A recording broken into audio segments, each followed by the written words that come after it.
Tuache ukabila, tuache chuki, tuache migawanyiko, tuungane. Wangapi wanasema tuungane jameni, watu wa Ukambani? Today we gather as a nation, as one people, here at Ithokwe Stadium in Kitui to celebrate Mashujaa Day, our National Heroes Day. Mashujaa Day is an occasion for remembrance, for celebration, and for reflection, and also a day for renewal. As you all know, yesterday we bid farewell to one of our country's most consequential and impactful sons, a towering statesman, a resolute patriot, and a quintessential hero, the Right Honorable Raila Amolo Odinga, our former Prime Minister.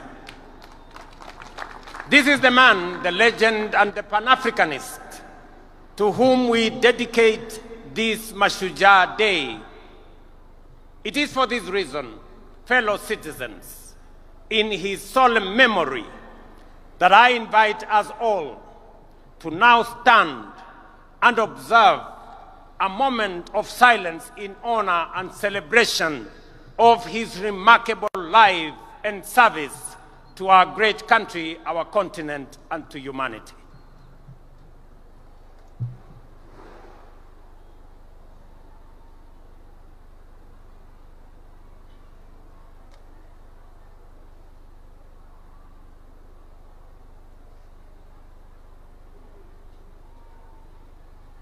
Thank you very much. Thank you very much.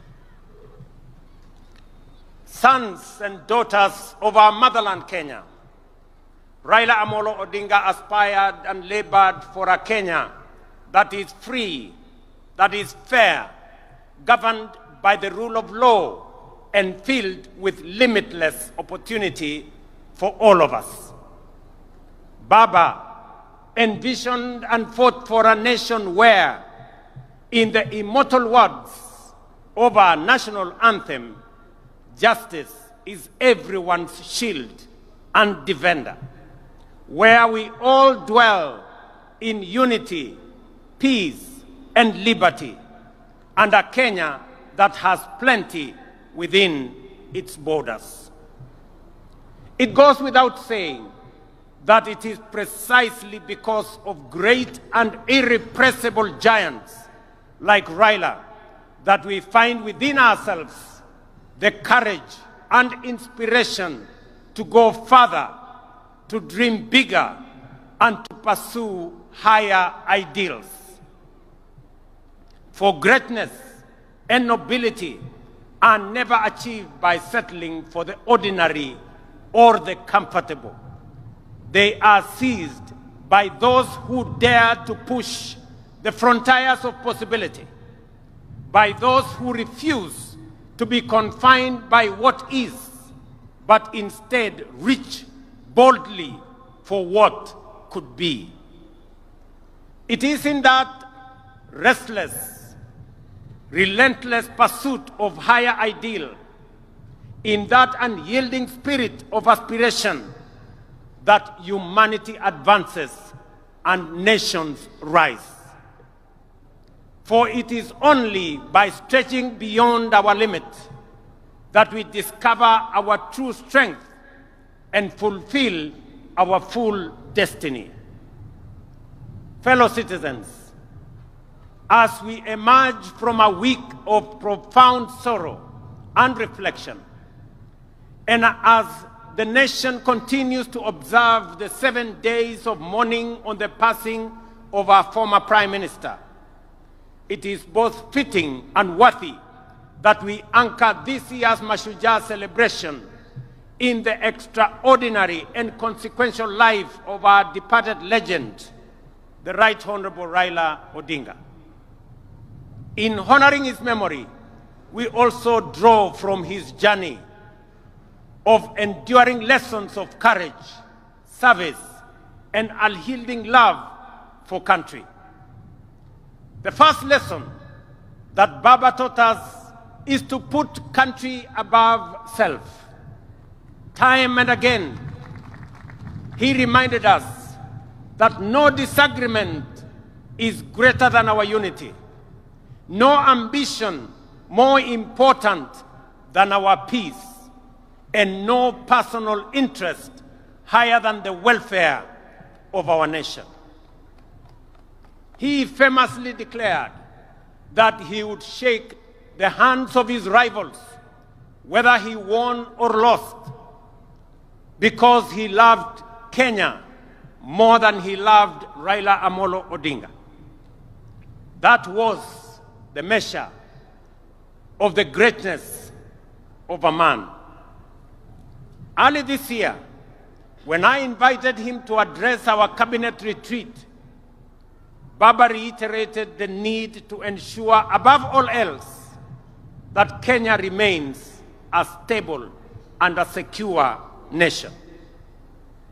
He reminded us that we may hold lofty visions and great ambition, that we may dream big, daring dreams, but without a country and a stable political environment, they would remain mere wishes.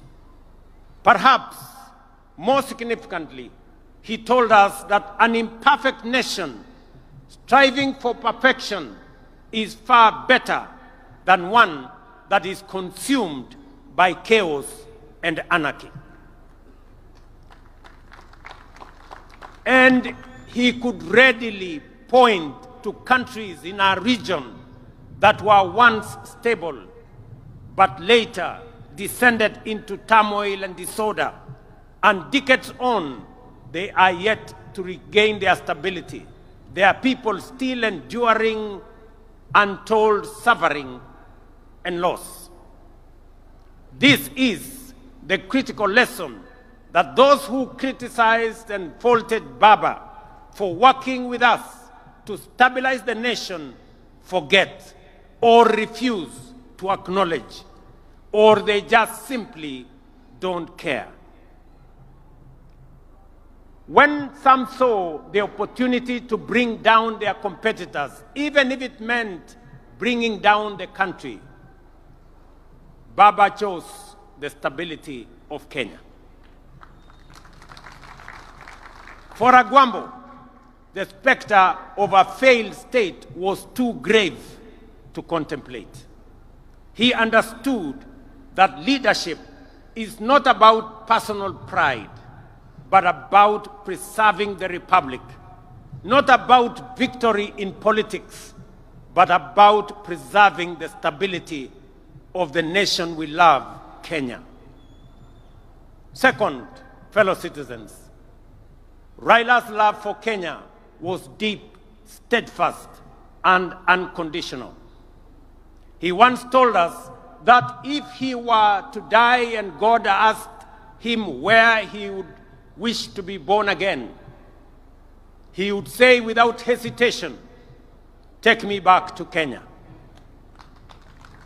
Such was the depth of his devotion to our beloved nation. He knew that Kenya, like all nations, was not perfect, that nation building was work in progress, that it is only renewed with every generation. He understood that we are an imperfect people, always striving towards a more perfect union. Yet even in our flaws, he saw magic and beauty. In our struggles, he discerned promise, and in our contradictions, he could pick out hope and unity. To Raila, there was no place on earth more worthy of devotion, no people more deserving of faith, and no dream more noble than the Kenyan dream. Thirdly, Baba's life was an example of always choosing and closing ranks for the common good. When our nation faced turbulence last year, for example, I reached out across the political divide. Baba was the first to come to the table to help steady the ship of state, leading to the formation of the broad-based government that has since stabilized our economy and our nation. That is what heroes do. When the stakes are high, they rise above partisanship and put the country first. Even during the last election campaigns, when fate placed us once again on opposite sides of the political divide, Baba spoke words that will echo through generations. He said, and I quote, "I have been to the mountaintop. I have seen the glory land. I may not get there with you, but together we will get there." End of quote. In those words lay the essence of his leadership: selfless, visionary, and anchored in faith that Kenya's destiny transcends any individual. He reminded us that collaboration, even with rivals, is not an act of political convenience, but a sacred pact with posterity. For Baba, it was never about him becoming president. It was about Kenya having a good president, and Kenya moving from a third world status to a first world status in a short time as possible, so that we, as a people and as a nation, can realize our true potential. The glory land that he saw at the mountaintop is the better, the greater, and the more perfect union for which we must now, on this Mashujaa Day, dedicate ourselves anew. Fourth, our former Prime Minister was a foremost preacher of national unity. He tirelessly reminded leaders and citizens alike that our overarching identity is not defined by tribe, region, or creed, but by the sacred bond of being Kenyan. He often urged us to think Kenya first, to let the idea of one nation under one flag rise above all else. And he lived by that creed. When in 2002, he stood before the nation and declared Kibaki Tosha, it was not because he was unaware of where President Kibaki came from. It was because he saw, beyond geography and ethnicity, he saw Kenya as one united nation under God. Fellow countrymen and women, it would therefore be a desecration of his legacy if we were to allow ourselves to be divided by sectarian interests, by the peddlers of hate, or by the see nothing good about Kenya battalion. The fifth lesson from Baba's life is one of unshakable faith in the future. He was a die-in-the-wool eternal optimist. Through every trial, setback, and triumph, the Right Honorable Raila believed that Kenya's best days were still ahead. He endured prison, persecution, and political defeat, yet never surrendered to bitterness or gave in to hopelessness. His optimism wasn't anchored on naivety. It was courage in motion. His life was a constant reminder that no setback is final, no dream too distant, and no obstacle insurmountable for a people determined and are united by purpose. At this juncture, fellow patriots, allow me to share reflections on the future of our great country, drawn from my intimate and wide-ranging conversations with the Right Honorable Raila Amolo Odinga in the final months of his remarkable journey, as well as with leaders from across the political divide. In our engagements, Baba often spoke with immense passion and at times frustration about the pace of our national progress. He would often wonder why nations like South Korea, Singapore, or Malaysia, which were once at par with Kenya just a few decades ago, had leapt forward to first world status while we still grapple with the basics. In those moments of honesty and deep introspection, we came to a shared conclusion that the true driver of national development is leadership. And I repeat, is leadership. Not leadership focused on the next election, but leadership that aspires to impact the next generation. Leadership that dares to dream beyond its time and even its capacity. Leadership that is bold, visionary, and relentless in pursuit of the common good of our nation. And we agreed that if Kenya is to attain first world status within our lifetime, as it must, we should set for ourselves daring, audacious goals and pursue them with unwavering focus.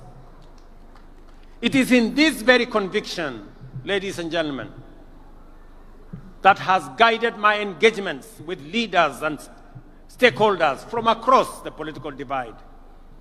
I have consulted with my former boss, the fourth President of Kenya, His Excellency Uhuru Kenyatta. I have held discussions with majority of members of parliament, and they are here. I have consulted with many governors and grassroots leaders from every corner of the nation. And I will continue to engage because Kenya's progress must never be a partisan pursuit. It is a national inclusive mission.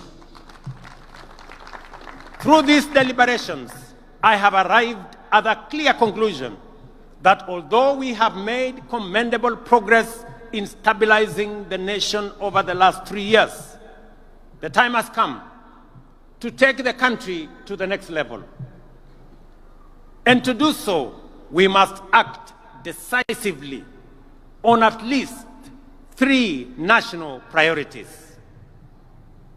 Our first priority is food security.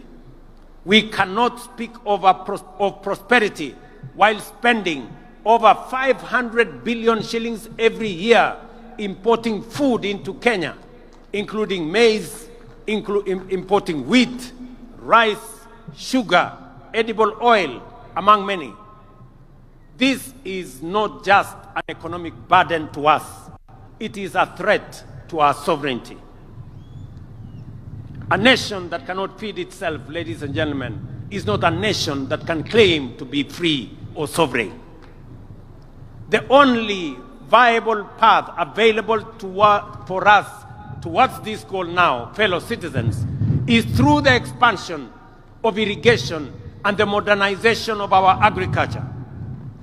Rain-fed farming can no longer sustain our growing population or our aspirations. That is why we have now set an ambitious target to build at least 50 mega dams across Kenya and to bring at least 2 million acres under irrigation. Let me emphasize that this is not a far-fetched dream. It is a necessity that must be realized within the next decade. We must become not only a food secure nation, but also a major exporter of farm produce in the coming years. We have many markets that we have negotiated. We have the American markets under ACOA. We have the Chinese market that is now open for us. We have the European market that we have negotiated under the Economic Partnership Agreement. We have the Africa Continental Free Trade Area market of 1.4 billion that we can export to.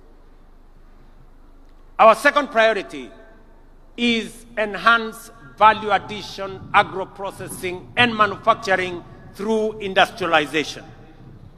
To transform Kenya into a prosperous, job-creating, wealthy nation, we must become a country that makes things, not merely buys or imports them. A country that exports finished products, not raw materials. A country where industries absorb labor, spur innovation, and expand wealth across every region. We are already laying the foundation for this transformation. Through the Africa Growth and Industrialization Initiative, and in partnership with the Afri-Exim Bank, we are establishing special economic zones in different parts of Kenya, in Rea Vipingo, in Dongo Kundu, in Naivasha, in Sagana, in Thika, in Nakuru, in Eldoret, in Busia, in Kisumu, and many other special economic zone areas that we are finding land. These zones will host textile, agro-processing, assembly, and light manufacturing industries, creating tens of thousands of jobs. At the county level, as was mentioned by the governor of Kitui here, we are rolling out county aggregation and industrial parks in all 47 counties. These parks will link farmers to processors, entrepreneurs to markets, and small entrepreneurs to national and regional value chains. We are unwavering in our vision that everything Kenya produces must be processed in Kenya.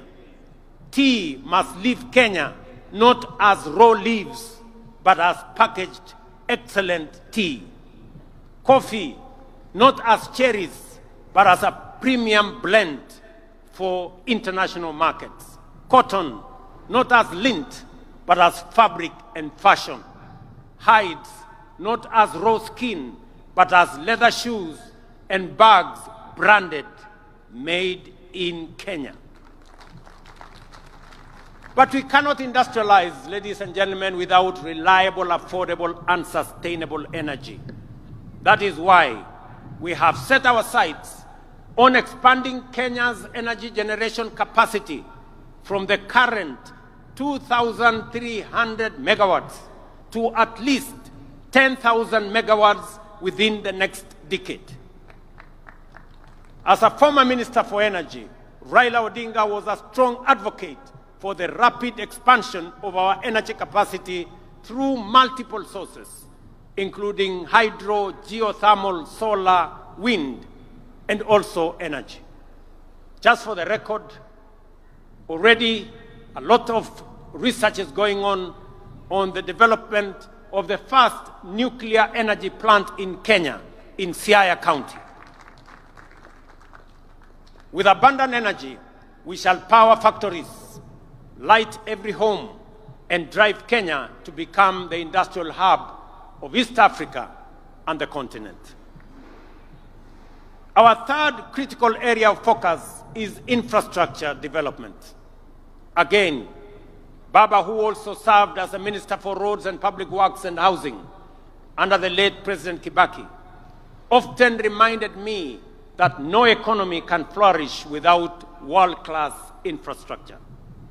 It is in this context that we have committed to dual at least 1,000 kilometers of major highways, including the Rironi, Nakuru, Mau Summit, Eldoret, Malaba Road, Makutano, Embu, Meru Road, Kitengela, Namanga Road, Mombasa, Nairobi Highway, and Maroa, Nanyuki, Isiolo roads, among others, and construct an additional 10,000 kilometers of new tarmac roads linking counties, linking farmers, traders, and manufacturers to markets across the nation, and complete the standard gauge railway from Naivasha to Kisumu and onward to Malaba, seamlessly connecting Kenya to Uganda, Rwanda, Burundi, and DRC, the very heart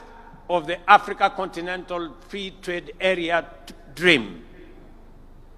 Fellow citizens, to some, these projects may seem too ambitious, perhaps even out of reach. But this is precisely where bold, visionary, and heroic leadership comes into play, the kind that Raila Odinga embodied. It is the reason that on this Mashujaa Day, in recognition of his extraordinary contribution and enduring legacy, the government and the people of Kenya inscribe Raila Odinga's name among the foremost of our heroes under the public seal of the Republic of Kenya.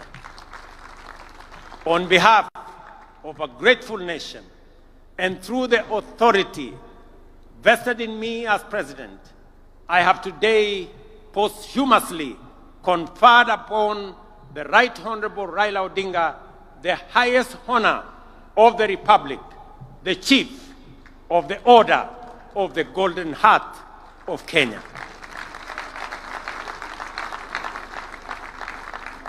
Fellow citizens, I recall that when I spoke during Raila Odinga's state funeral, I wondered, where will another Raila come from?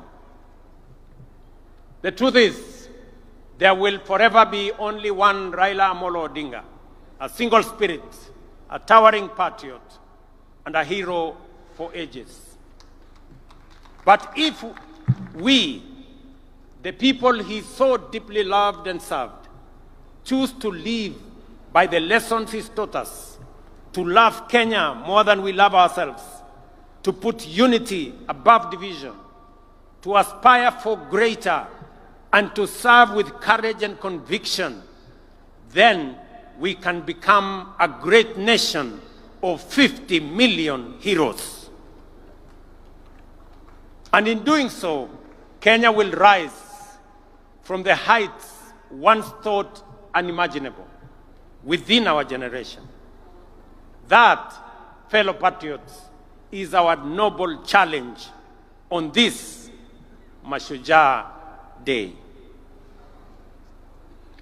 Kabla sijamaliza hotuba yangu, ndugu wananchi wa Kitui na Kenya, kwanza mimi nataka niwashukuru sana wananchi wa Kitui kwa sababu mmekuja kwa wingi sana.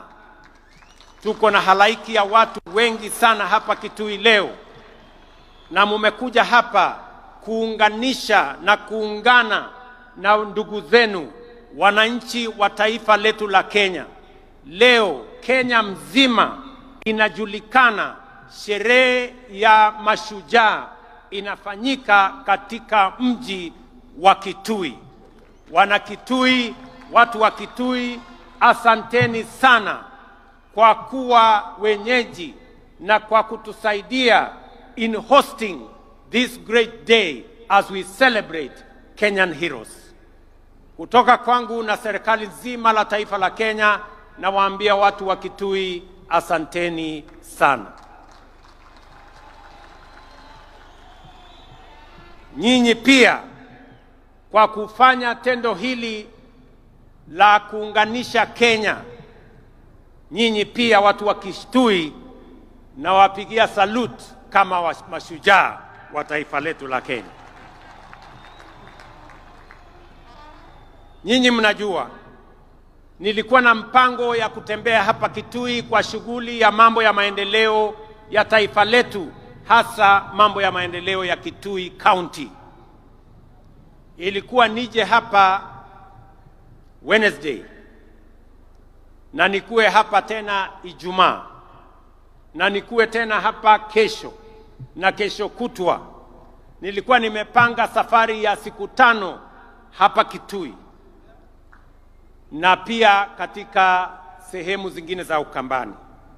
Lakini kwa sababu ya msiba tuliopata, hiyo ziara yangu sasa nitaipeleka mbele kidogo. Wiki 2 zijazo mimi nitakuwa hapa. Mimi nitakuwa hapa.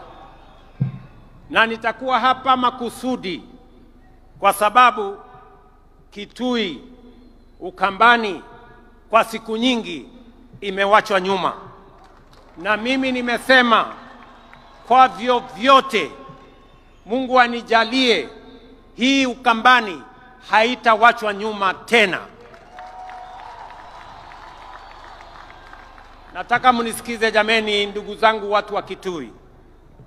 Sisi ni wananchi wa taifa moja. Sisi ni wananchi wa nchi moja, taifa letu la Kenya.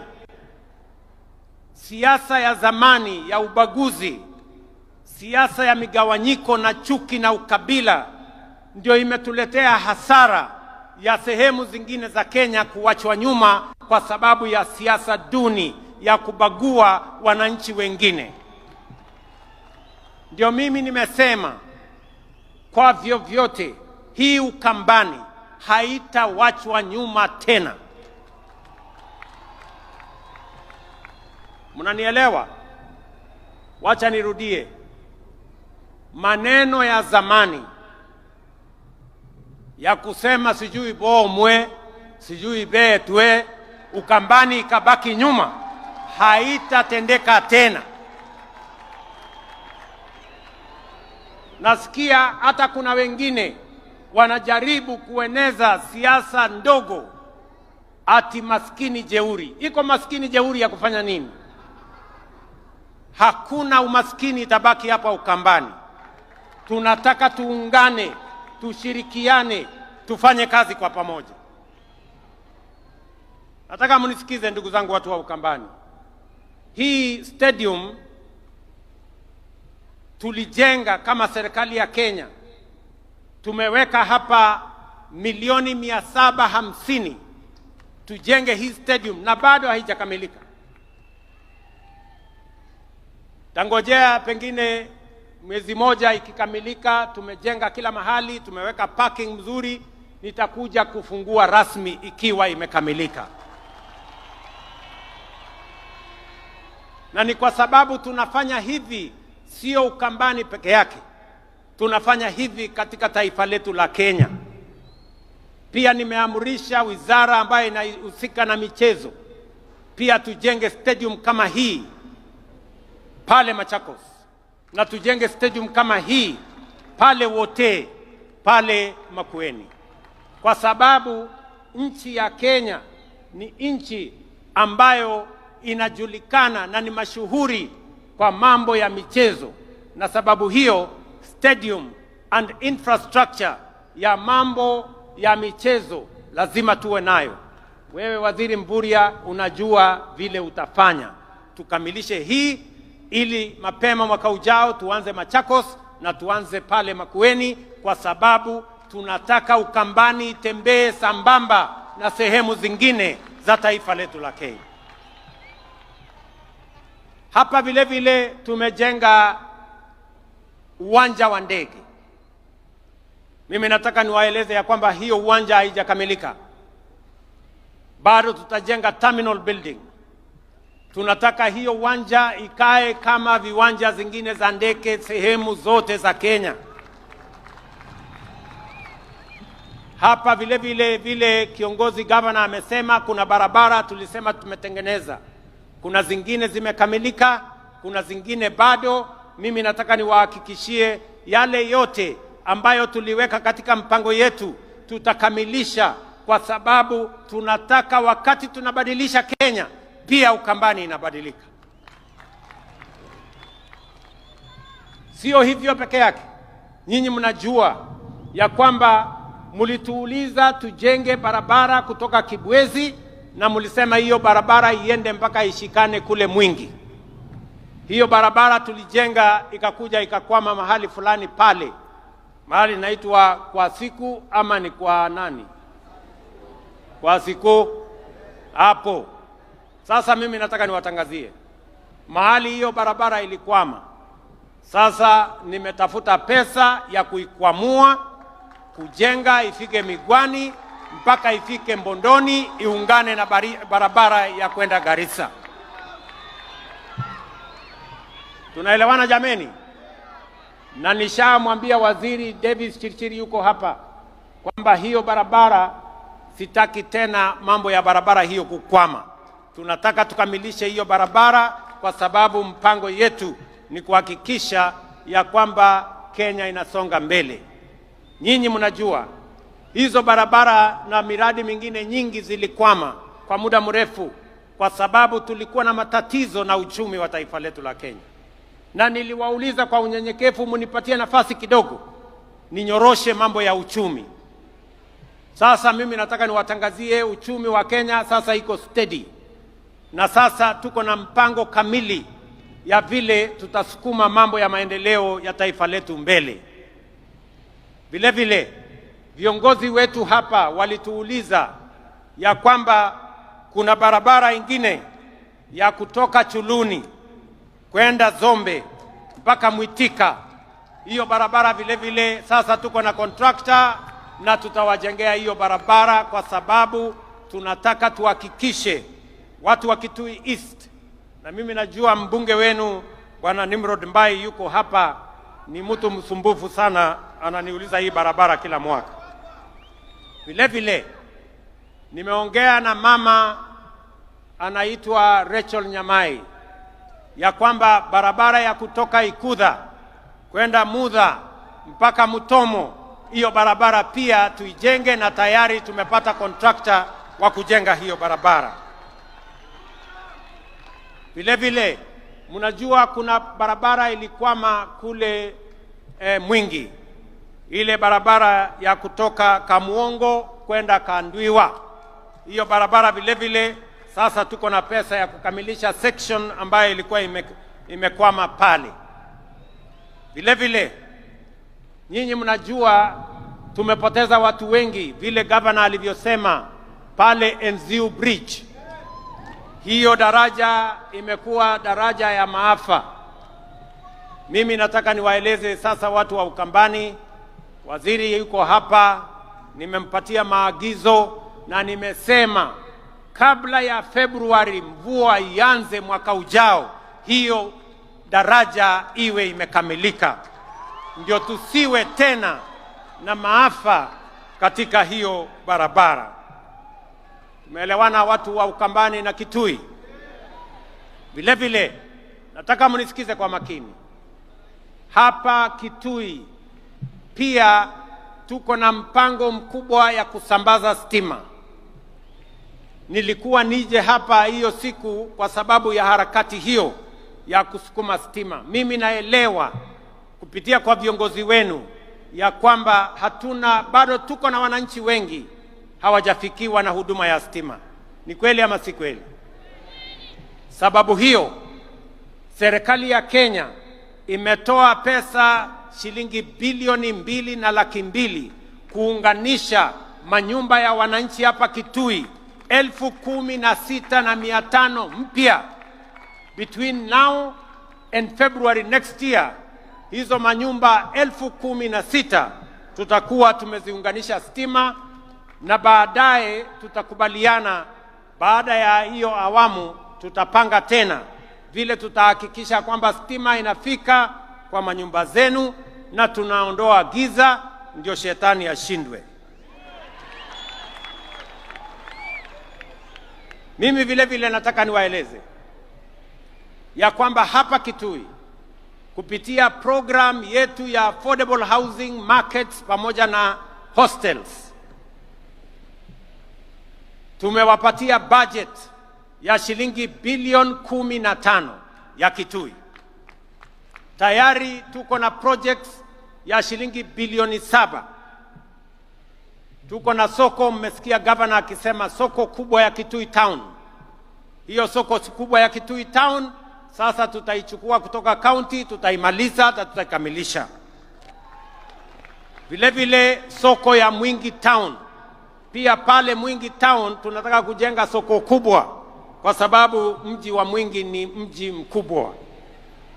Vile vile kuna soko ya mahali inaitwa Kalundu. Ni mnajua mahali Kalundu iko.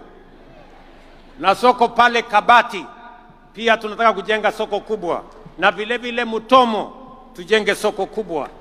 Alafu tuko na soko zingine 10 katika sehemu mbalimbali. Soko yote tunajenga hapa Kitui ni soko 14 mpya ambayo itasaidia wakulima wetu waweze kupata mahali ya kupeleka mazao yao isiharibike. Tuwe na storage, tuwe na cold room, tuwe na mahali ya kuuza, mahali kuna heshima, mahali kuna maji, mahali kuna stima, na mahali wale wote wanaofanya hiyo biashara wanaweza kuendesha biashara hiyo bila ya matatizo yeyote.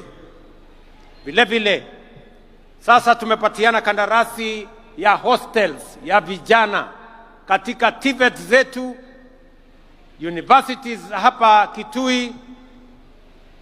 Wanafunzi 5,600 watafaidika kutoka hostels ambazo tumetangaza kandarasi na tutajenga in the next 1 year ziwe zimekuwa complete.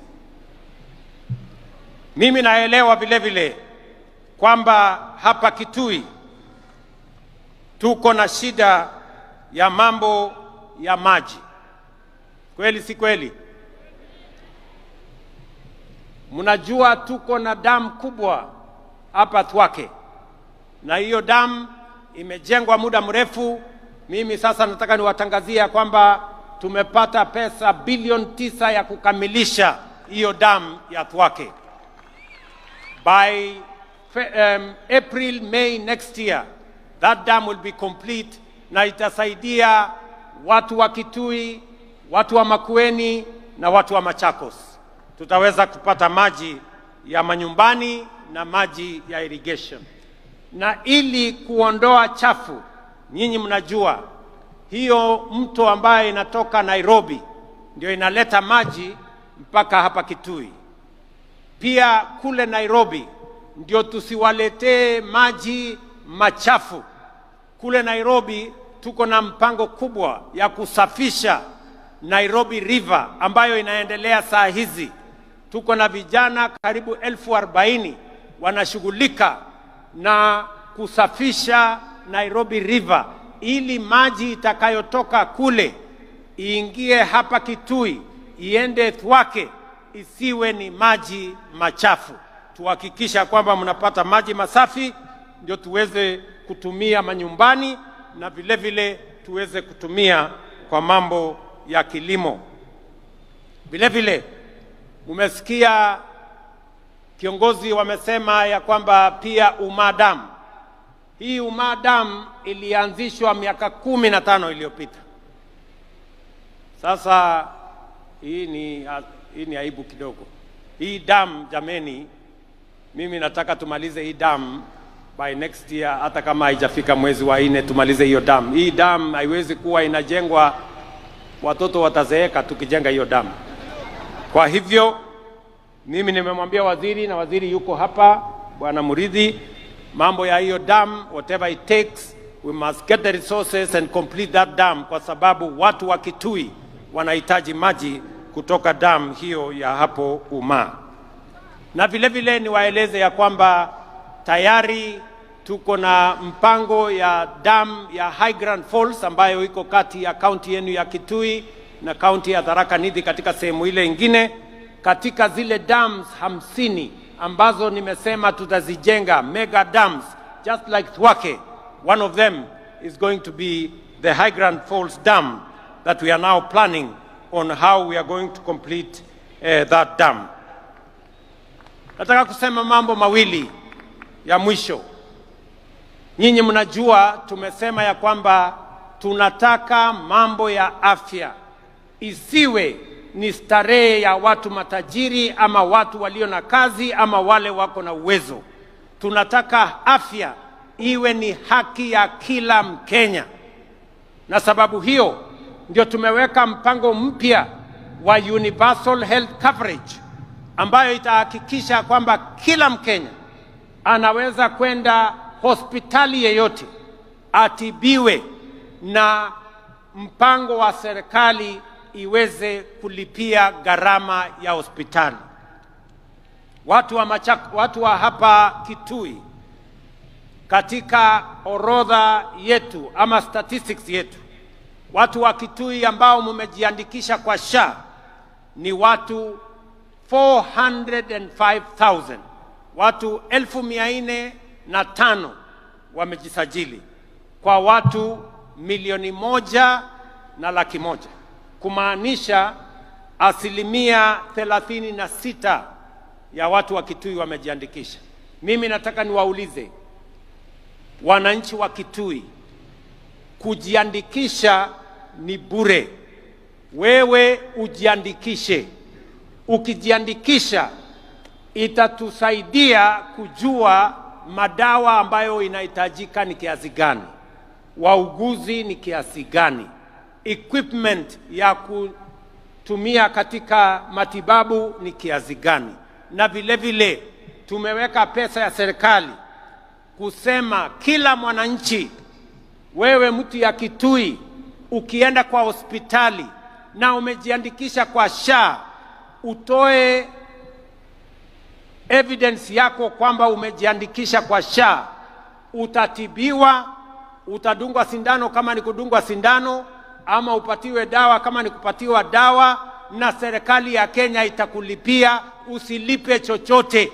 Na kama kuna hospitali inalipisha wananchi, mimi nataka wananchi wapige ripoti kwa polisi, kwa sababu gharama ya hospitali, tumeweka pesa ya serikali ya kulipia gharama ya hospitali kwa Wakenya wote. Kitui mnanielewa? Kitui mnanielewa?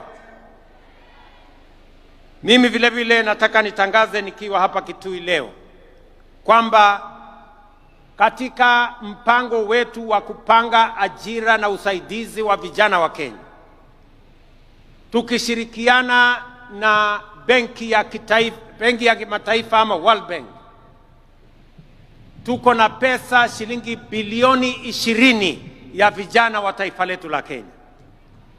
Na katika hiyo mpango tunataka vijana 800,000 ili tuwajumuishe katika mipango tofauti tofauti. Tumewaambia vijana wa Kenya wajiandikishe pale katika mtandao *254#. Hapo ujiandikishe, utakuta mahali imeandikwa hapo nyota, uingie hapo ndani ujiandikishe. Number 1, kama wewe ni kijana, haujaenda shule, hauna kosi yeyote umefanya, tunatafuta vijana 90,000 ya kuwapeleka katika courses tofauti tofauti kwa gharama ya serikali ya Kenya. Hautalipa chochote, lakini tutakupeleka college na utapata vile unaweza kujisimamia ukiwa sasa umepata course ama umepata ufundi wa aina tofauti tofauti. Ya pili, tunatafuta pia vijana wale ambao mnafanya kazi, mko na skill, wewe ni fundi lakini hauna makaratasi ya kutambua ya kwamba wewe ni fundi. Pia tuko na mpango ambaye inaitwa recognition of prior learning, ili wewe ambaye uko na ujuzi, uko na ufundi tayari, uko na skill tayari, tukusaidie, tukufanyie recognition of prior learning ili ukuwe na certificate. Wakati unaenda mahali, unaenda kutafuta kazi, sasa utakuwa na stakabadhi ya kujua ya kwamba wewe ni fundi wa aina hii ama aina nyingine. Ya tatu, pia tunatafuta vijana wenye biashara ndogo ndogo. Kama wewe ni kijana wa miaka 19 ama kati ya miaka 19 na 29, tunatafuta vijana 1,100 tutakao wapatia kila mmoja wao 50,000 kuendesha biashara zao. Vijana mko, munisikize vizuri. Ijumaa, Friday 24th, hii inakuja. Leo ni Monday, unahesabu Tuesday, Wednesday, Thursday, Friday. Katika kila constituency tunafanya verification ya vijana ambao wako na biashara ili tuwasaidie na pesa muweze kuinua biashara zenu, ili mchangie katika kuzalisha uchumi wa Kenya. Ndio sote tuungane tufukuze umaskini katika taifa letu la Kenya. So on Friday there will be verification in every constituency in Kenya, the 290 constituencies. There will be verification of the young people who will then benefit from resources that will help them grow their businesses. And I am asking that in this verification, we are looking for 100,000 young people so that we can give each one of them 50,000 shillings for them to enhance their businesses wherever they will be. And I want to ask all leaders, viongozi wetu, magavana, wabunge, MCAs, tusaidiane ili vijana ambao wanafaa kupatiwa hizi pesa tuwatambulishe, ndio tuinue hali ya uchumi ya vijana wetu, wakati tunazidi na kupanga vile vijana wetu wote watajumuika aidha kwa biashara ama kwa kazi, ndio tuweze kusukuma taifa letu la Kenya mbele. Mwisho, na mimi nataka niseme tutaanza disbursement ya hiyo pesa tarehe 4 mwezi ujao. In another 2 weeks we will now start the disbursement of the money to the youth that will have been identified beginning 4th of next month, 4th of November, in the coming 2 weeks, so that we can run that program and see how many young people can benefit from that program. Hapa Ukambani, mimi najua kilimo yenu kubwa ni mambo ya pulses, cowpeas na ile peas zingine zote pamoja na ndengu, na vile vile matunda, oranges pamoja na mangoes. Na nishaongea na viongozi wa sehemu hii.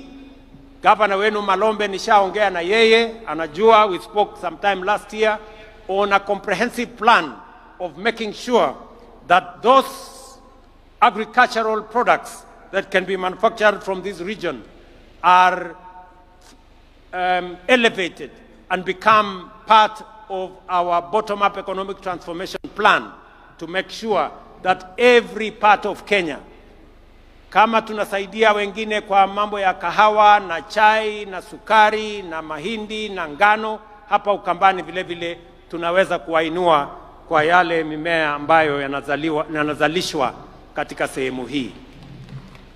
Ndugu watu wa Kitui, mimi nataka nimalizie kwa kuwauliza jameni. Na wauliza ninyi watu wa Kitui, nikiwauliza ndugu zetu wote wa taifa letu la Kenya. Imefika wakati katika taifa letu la Kenya, vile nimesema, tuache kuagiza vyakula kutoka nje. Inawezekana tuzalishe chakula ya kutosha Kenya.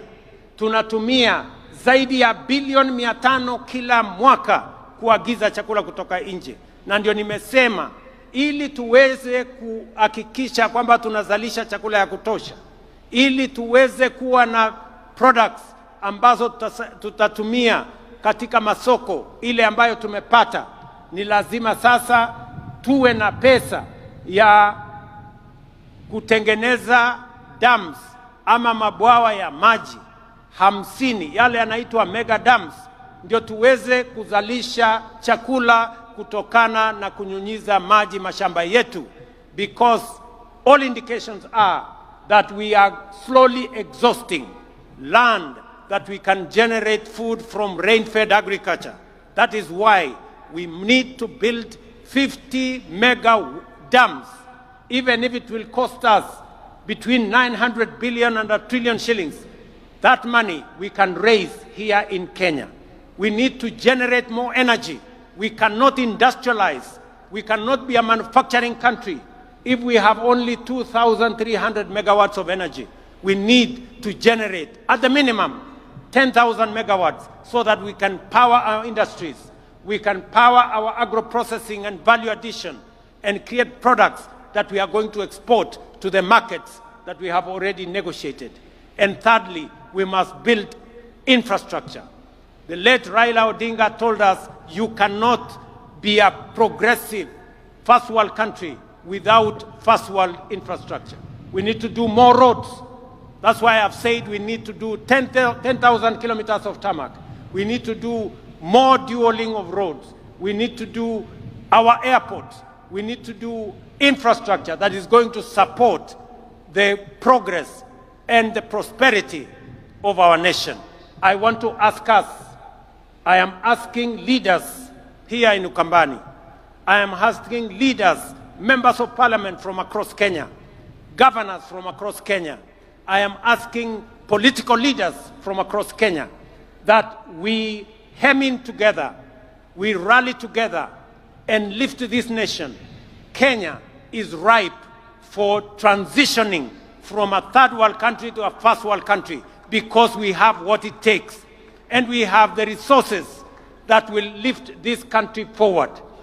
We will be moving to Parliament for us to set up the National Infrastructure Fund, a fund that is going to be funded from our taxes, from proceeds, from privatization, and from other development partners, so that we have a dedicated fund that is going to drive our energy generation, the construction of the dams, the construction of infrastructure, the same way other countries have done.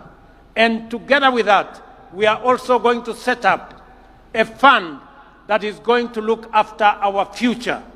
We are going to set up a fund that is going to preserve wealth for the next generation of Kenyans, so that everything we generate today, we don't consume today. And I want to ask leaders from across Kenya that together, united, we can lift this country to the next level. I want to ask all our political leaders, there is time for everything. Jomo Kenyatta told us, as we celebrate the heroes of today, we must be architects of the future. And together, we can design a better future for our nation. Ndugu watu wa Kitui, sijui kama tumekubaliana tutatembea pamoja ama mnasemaje Kitui? Kitui tuko pamoja? Kitui hoye! Kitui hoye! Mnasema tutembee pamoja? Mnasema tuungane kama Wakenya? Pamoja. Tuache ukabila. Tuache chuki. Tuache migawanyiko. Tuungane. Wangapi wanasema tuungane jameni, watu wa Ukambani na watu wa Kitui? Asanteni sana. Ninawapenda sana. Nawatakia baraka ya Mungu. Thank you very much and God bless you.